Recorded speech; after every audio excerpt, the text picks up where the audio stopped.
Chapter 48. Fifth apparition of Satan to Adam and Eve.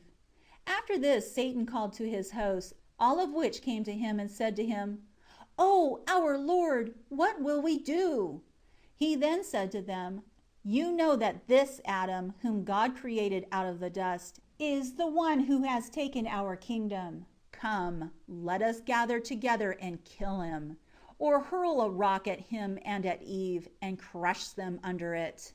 When Satan's hosts heard these words, they came to the part of the mountain where Adam and Eve were asleep. Then Satan and his hosts took a huge rock, broad and even, and without a blemish, thinking within himself, if there should be a hole in the rock, when it fell on them, the hole in the rock might come over them, and so they would escape and not die. He then said to his hosts, "Take up this rock and throw it flat on them, so that it does not roll off them to somewhere else, and when you have hurled it, get away from there quickly." And they did as he told them. But as the rock fell down from the mountain toward Adam and Eve, God commanded the rock to become a dome over them, that did them no harm. Footnote: the word dome is used here, but the text does not specifically suggest that the covering was round, only that it covered them on all sides. However, a dome is the most likely shape that would have been able to withstand the impact with the ground.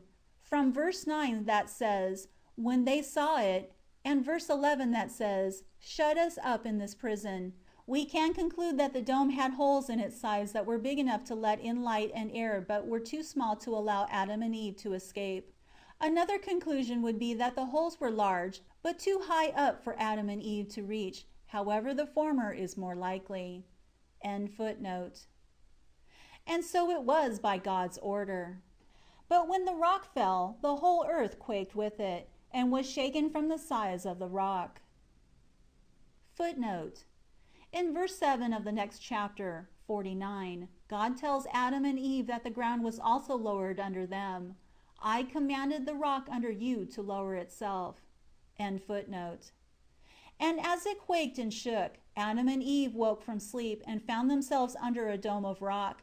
But they didn't know what had happened, because when they fell asleep they were under the sky and not under a dome, and when they saw it they were afraid. But Adam said to Eve, "Wherefore has the mountain bent itself, and the earth quaked and shaken on our account? And why has this rock spread itself over us like a tent? Does God intend to plague us and to shut us up in this prison? Or will he close the earth over us?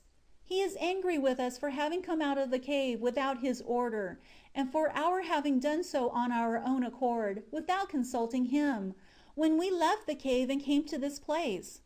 Then Eve said, "If indeed the earth quaked for our sake, and this rock forms a tent over us because of our transgression, then we will be sorry, O Adam, because our punishment will be long. But get up and pray to God to let us know concerning this, and what this rock is that is spread over us like a tent." Then Adam stood up and prayed before the Lord, to let him know what had brought about this difficult time. And Adam stood praying like that until the morning.